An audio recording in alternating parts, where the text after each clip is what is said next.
Alright guys, welcome back to another video, and this time let's just simply talk about the iPhone 11 Pro and all of its features. It's going to be a very interesting thing. Apple is pretty much making it really weird. Like, this is one of the weirdest Apple launches that I have ever seen. And the Apple launch for this phone is going to be on September 10th, 2019, according to an iOS leak. So that leak is very important because during the iOS beta leak, you can see on the calendar app, it says the 10th. Now, it could be any month, but we all know that iPhones usually launch in September. So we piece together puzzles.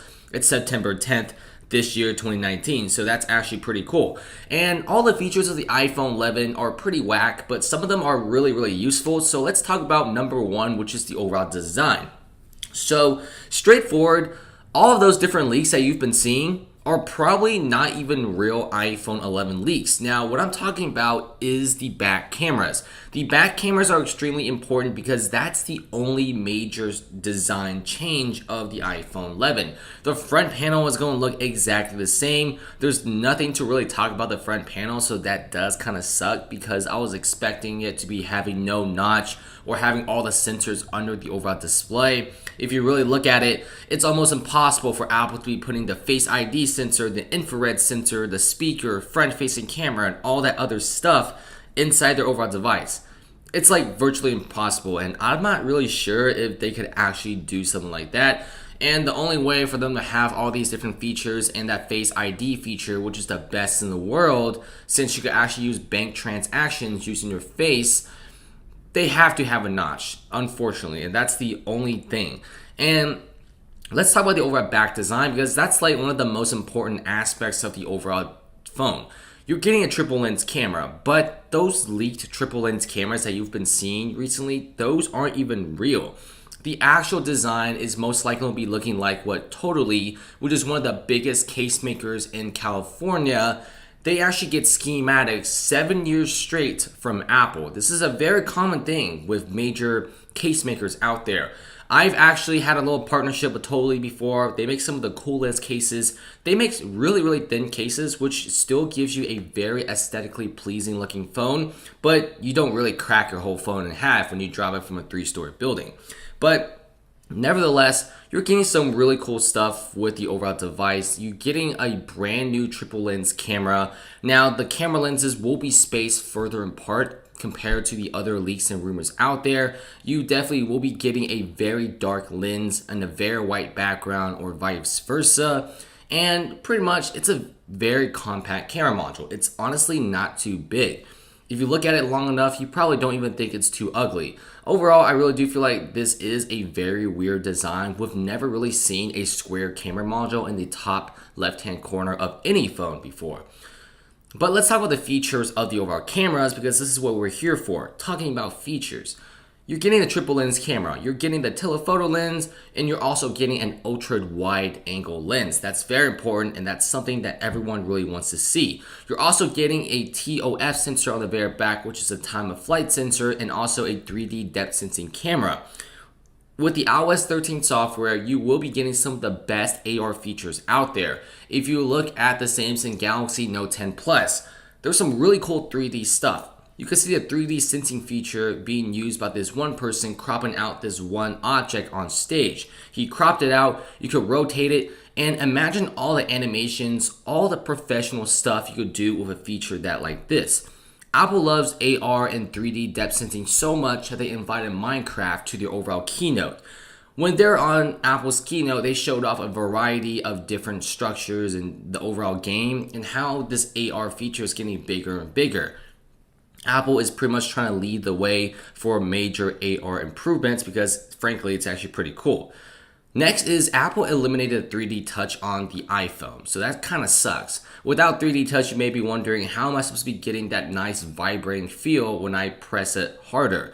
Well, the whole reason why Apple is removing 3D touch is to cut down on the overall cost, and they've also researched that not a lot of people really use 3D touch, so this feature is kind of be wasted. And they will be replacing it with a new haptic touch feature, which is very similar to the haptic display on the Samsung Galaxy Note 10 Plus, which does have a very nice vibrating feel depending on what you use. That's actually really nice, and it gives you a very nice realistic feel. Let me talk about the Samsung Galaxy Note 10 Plus's S Pen. When you use the S Pen and scratch it on the overall display, you do get a very nice, satisfying scratching feel. It feels like you're writing on a piece of paper rather than scratching on a smooth piece of glass. That is what that haptic touch slash display really is. It's actually really, really nice. Next, if you look at this Foxconn leak, this is way back, and this is one of the first leaks that really kickstarted everything else.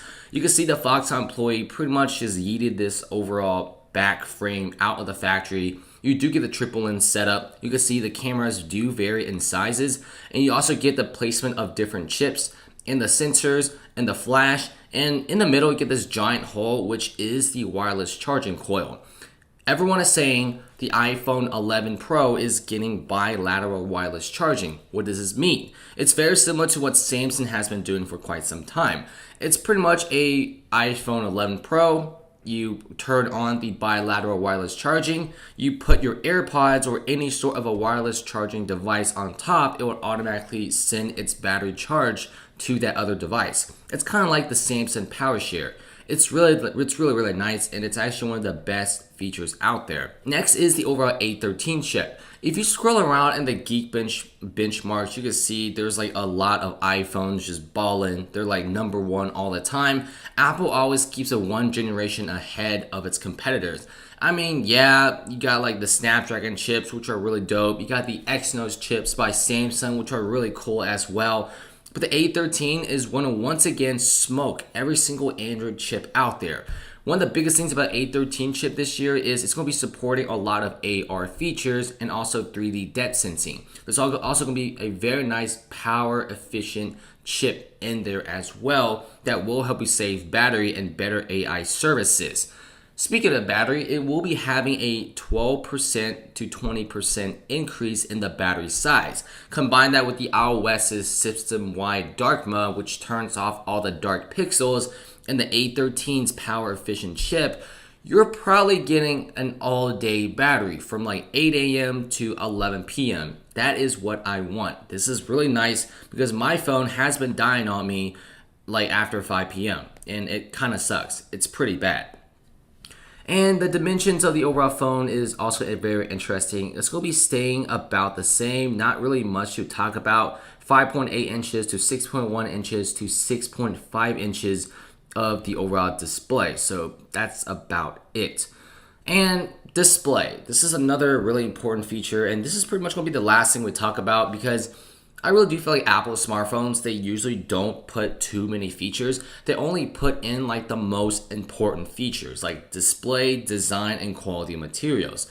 For the last few years, Apple have been working on its own OLED displays, but they're still relying on Samsung. There's a bunch of articles and leaks out there saying how Apple will be ordering a bunch of the dynamic OLED displays, which is used on a Samsung Galaxy Note 10 Plus.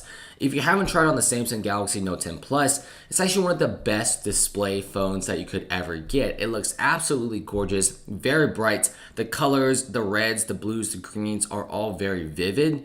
And if you go on DisplayMate, they actually gave it an almost perfect score, which is super rare these days, meaning that this display is actually like the best display in the world. With the iPhone 11, you're definitely going to be expecting some really high quality materials. So Apple is like, screw it, we're going to order a bunch of displays from Samsung just so we could have the same good display. And this is what they're doing. It's actually really interesting. I'll love to see what they're really going to do. And that's pretty much about it. Then again, Elixir, who is one of the biggest case makers out there, is saying that it will be supporting Apple Pencil support. If you go on their website, you could actually pre-order these really crazy iPhone cases with the Apple Pencil slot on the very back. This means that Apple is really going into the stylus business. Steve Jobs is probably rolling around in his grave since he hates styluses. But of course, this is about it. This is everything about the iPhone 11. And if you're like, that is not a lot of features, you're right. That's not a lot of features compared to most Android phones out there. What Apple is really doing, which I really like, is they're going to be making these few features really well. They're going to polish it as much as possible, and when it comes out, it's going to be free of bugs and it's going to be very smooth to use. Plus, Apple pretty much investigated that most users don't really use those really gimmicky features anyway, so they're really staying true and just making a few features that consumers will actually want to use. Therefore, they're not really jacking up the overall materials and labor costs. That's pretty smart in my opinion. But anyway, thanks for watching. Comment below. Are you guys getting the iPhone 11 Pro this year, or are you switching to Android? Thanks for watching.